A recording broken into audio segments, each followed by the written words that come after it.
We want to preserve our river. We want to preserve our forest. We want to preserve our land. Forced displacement is actually a cultural genocide. It's clear that water resources are highly valuable.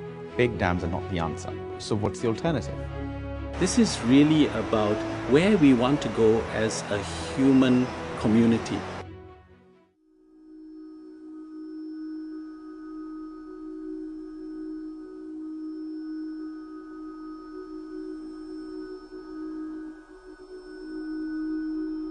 Out of those 40 to 80 million people, more than half are indigenous people.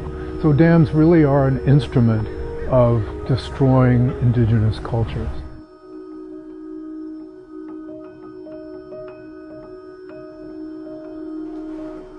For over half a century, indigenous peoples in Malaysia have been displaced for large development projects.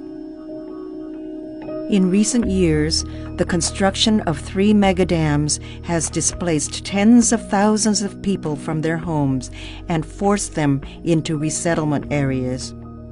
Current plans to construct an additional 12 dams will displace many thousands more.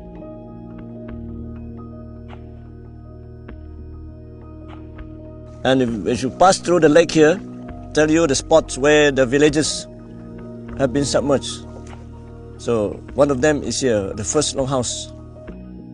Bara ni hida ni marung uma kami umanya wiang ni una dah. Du maran susah kan dapat apa, habin uma ta u lenyap tade. Kawah lang tak apa.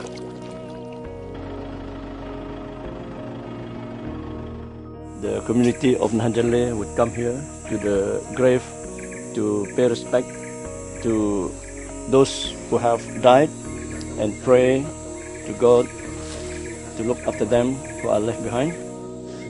Nah, ni na kuburan ula ari lang harin kalau lang mate na utelinyap. Ha ni salib na ni. Because at the Bakun Dam, the graveyard was flooded. This is a coffin. It is a human tragedy that we will never want to happen to us in Baram.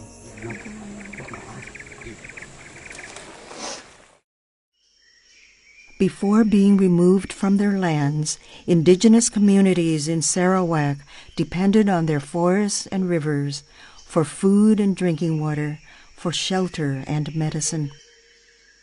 Saya ucapkan dalam rangsangan ini, permula seorang yang berpindah ini, dasarnya di rumah pancang dulu di tempat lama. Semua wong-wong itu, giam-giam itu sudah hapus, Pak. The argument is often made, oh, these indigenous people, they're living in the past and we're doing them a favor by bringing them forward into the modern world. But it should be their decision what sort of life that they lead, and it's not up to some government bureaucrat or corporate dam builder to say, okay, we're going to take him from a way of living that we don't like and put him into a way of living that we think he should live in.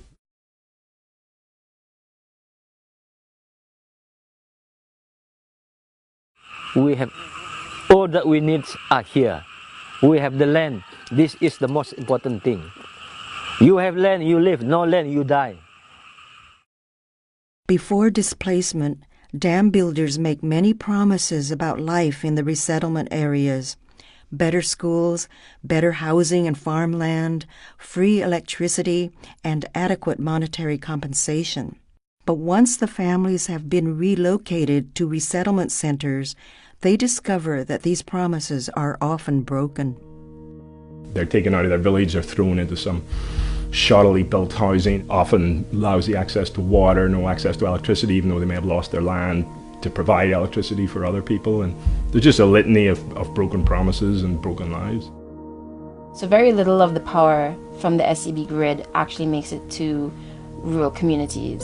You can see the transmission lines running right overhead, and that community is not supported at all by the dams. It's definitely not healthy to drink or swim at this stream anymore. Mana ada bau ini macam air. Tengok kamu bukan. Di mana ada mau kena Tanah itu. Tidak ada pakai kita cari duit itu. Pasang pukat, bukan ada ikan. Communities that were promised better living conditions, employment, education, and good farmland find themselves living in poverty and sickness.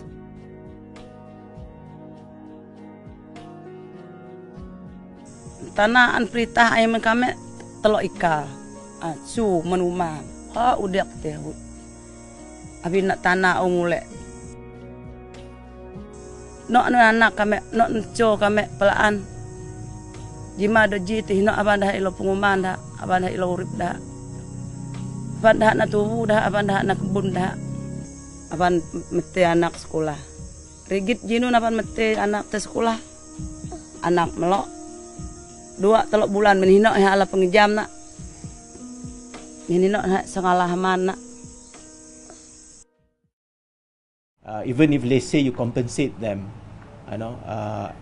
but you taken away the source of livelihood, I think they might be able to survive 5-10 years down the road, but not beyond that.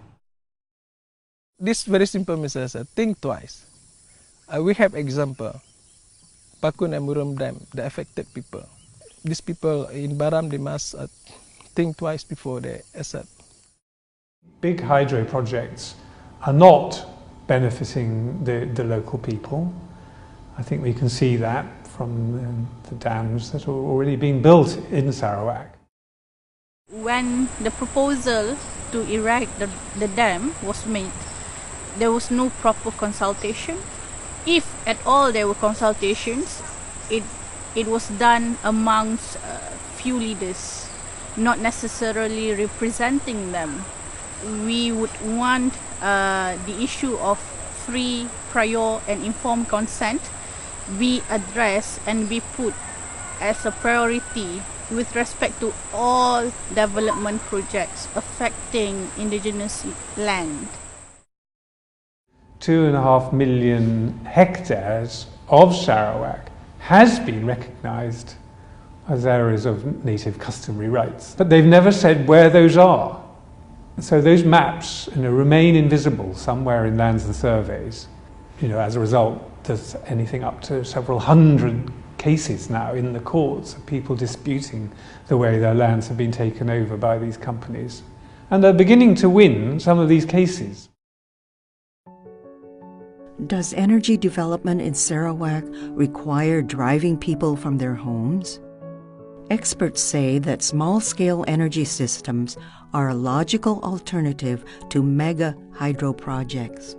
There are a number of resources like microhydro and solar and even small-scale biomass that could actually supply energy in a robust way in these communities and at lower cost than diesel. Societies that are discussing major investments in their energy systems don't look back to 1950s type technologies, but rather look forwards and see what's the grid of the future going to look like.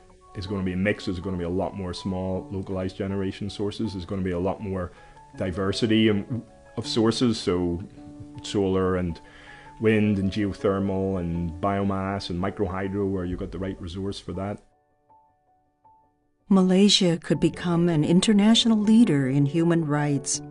Community-led development strengthens democracy by upholding the rights and participation of all people.